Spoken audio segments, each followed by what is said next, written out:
নেশা থেকে শুরু করে সামাজিক বিভিন্ন ধরনের অবক্ষয় দূরীকরণে গুরুত্বপূর্ণ ভূমিকা গ্রহণ করতে পারে রক্তদানের মতো সামাজিক কর্মসূচি।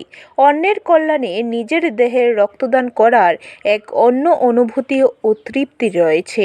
বুধবার সোনামুড়া যুব বিষয়ক ক্রীড়া দপ্তর আয়োজিত রক্তদান শিবিরের উদ্বোধন করে কথা বলেছেন সিপাহীজলা জেলা ক্রীড়া আধিকারিক সমীর দেববর্মা।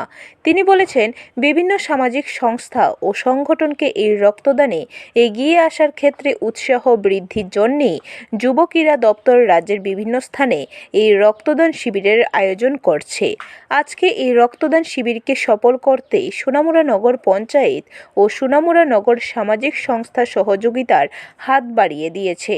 রক্তদান শিবিরের উদ্বোধনী অনুষ্ঠানে অন্যদের মধ্যে উপস্থিত ছিলেন সোনামুড়া মহকুমা পুলিশ আধিকারিক শশীমোহন দেববর্মা, সোনামুড়া ক্রিকেট অ্যাসোসিয়েশনের সম্পাদক বুদ্ধ পাল, নগর সামাজিক সংস্থার সম্পাদক জুটন রায়, মহকুমা ক্রীড়া আধিকারিক মধুসূদন দেববর্মা প্রমুখ।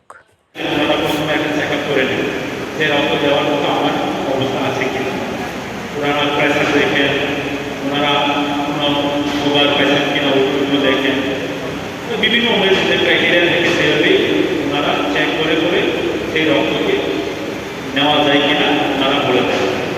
আবার এখানে ওজনের ব্যাপার আছে, কারোর ওজন যদি 45 কেজির নিচে হয় তাহলে ওনারা রক্ত নেয়।